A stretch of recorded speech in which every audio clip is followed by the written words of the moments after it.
কেমন আছো? ভীষণ ভালো আছো, আমিও খুব ভালো আছি। সকাল সকাল তো হাজির হইনি, এখন দুপুরবেলা, এখন বাচ্চা 1:30, মেয়েকে নিচে আনতে যাব। একটা জিনিস বানালাম, দেখাই। কি বলবো, এত সুন্দর হাওয়া দিচ্ছে। তো এখানে বানালাম হাজব্যান্ডের জন্য চিড়ের পোলাও। তো হাজব্যান্ড জাস্ট কিছুক্ষণের মধ্যেই আসবে মেয়েকে টিউশনে দেওয়ার জন্য, তো ওই জন্য কিন্তু চিড়ের পোলাওটা বানিয়ে নিলাম। কারণ ও সকালবেলায় ভাত খেয়ে কিন্তু গেছে। বাপরে, হাওয়াতেই সব বাসন টাসন, এত হাওয়াতে মধ্যে বাসন টাসন সব ফেলে দেবে। দরজাটা ধারাম করে লাগলো, দরজাটা খোলা ছিল, বেরোবো তো সেই জন্য দরজাটা খোলা রেখেছিলাম, লাগিয়ে দিই। চলো, এত হাওয়া লাগানো যাচ্ছে না দরজাটা। আসলো মিশো থেকে একটা জিনিস দেখাও, আসি মেয়েকে নিচ থেকে নিয়ে আসি, ওকে টিউশনে দিয়ে তারপরে তোমাদের সাথে শেয়ার করব যে কী এসছে আলটিমেট এটা জিনিসটা। আজকের পুজো সকালবেলাতেই কমপ্লিট করেছি। শিবের পুজো হয়ে গেছে, সোমবারের শিবের পুজো। আর এখানে সমস্ত রান্নাবান্না করে রাখা আছে। আজকে করেছিলাম দুধ চিংড়ি, তো সেটা আর অল্প স্বল্প রান্না করেছি।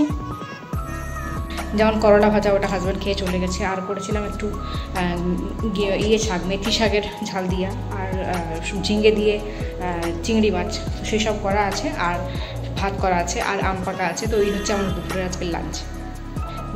চলো, আর বেশি কথা বলবো না, 1:35 বেজে গেছে। মেয়ের সমস্ত কিছু রেডি করে আমি এখন যাচ্ছি মেয়েকে নিচের থেকে আনতে।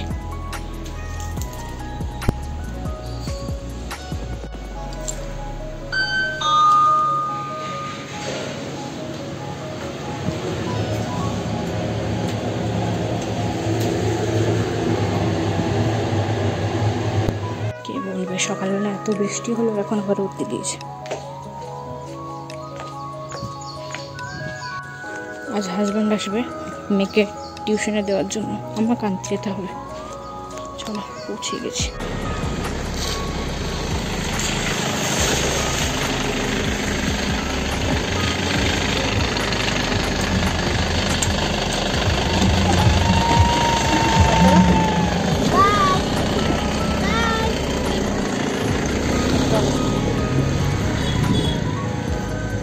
টিউশন থেকে নিয়ে এসে আর তোমার সাথে একদমই আসার সময় হয়নি, মিশো থেকে কী এসে সেটা দেখানোর সময় হয়নি। তো আজকে আর দেখাতে পারছি না, কারণ সন্ধে হয়ে গেছে। তো কালকে দেখাবো আমি, কিন্তু জিনিসটা ইউজ করা হয়ে গেছে, তো সেটা আমি তোমার সাথে কালকে শেয়ার করব। তো এসে সেই পড়াতে বসেছি, কারণ ওর প্রচুর হোমওয়ার্ক বাকি আছে। তো টিউশনের হোমওয়ার্ক, স্কুলের হোমওয়ার্ক সব করিয়ে তারপরে কিন্তু আমি রাত্রেবেলায় খাবার দাবার করবো। তো এখন জাস্ট মেয়ের আমি হোমওয়ার্কটা করাচ্ছিলাম, ঠিক আছে। তো এবারে হাজব্যান্ড আসবে আর কি এক্ষুনি। তো হাজব্যান্ড চলে এসছে বাড়ি, ঠিক আছে। তারপরে দেখো ঘরের কাণ্ড অবস্থা, ঠিক আছে। তো মানে মেয়ে এখন লাস্ট মোমেন্টে বলছে আমাকে, মামা আমার প্রজেক্ট আছে প্রচুর, আমাকে তাড়াতাড়ি কমপ্লিট করতে হবে। এবারে এই প্রজেক্টের ছবিগুলো কালার প্রিন্ট আউট করে নিয়ে আসতে হবে। এবার ভালো কালার প্রিন্ট আউট করে নিয়ে আসতে গেল হাজব্যান্ড, নিয়ে আসলো। 100 টাকা লেগেছে প্রিন্ট আউট করে নিয়ে আসতে, কয়েকটা মানে পেপার, মানে কয়েকটা তোমার ছবি।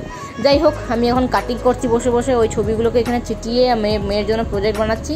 মেয়ের প্রজেক্টে এগুলো রেডি হবে, তারপরে মেয়ে লিখবে, ওগুলো লিখে পরে আমি কিন্তু বানাবো আরও একটা জিনিস, সেটা কালকে শেয়ার করবো। আজকে আর শেয়ার করার সময় নেই, কারণ এখন বেজে গেছে 11টা পেরিয়ে গেছে, ঠিক আছে। 11টা পেরিয়ে গেছে। আমরা আজকে রাত্রেবেলার খাওয়া দাওয়া করেছি 11টার পর, মানে 11:30 নাগাদ খাওয়া দাওয়া করেছি। চলো, প্রজেক্টগুলো তাড়াতাড়ি করে কমপ্লিট করে ফেলি। এবারে আমাকে রেস্ট নিতে হবে, কারণ প্রচুর লেট হয়ে গেছে, অনেক দেরি হয়ে গেছে। ভিডিওটা কেমন লাগলো সবাই জানিও কমেন্ট করে। যদি ভালো লাগে থাকে অবশ্যই লাইক করে দিও। দেখা হচ্ছে পরবর্তী ব্লগে, ততক্ষণ জন্য খুব খুব খুব ভালো থেকো। অল টাইম স্মাইল করতে বলো না, smile is the best medicine. Tata, সবাই খুব ভালো থেকো।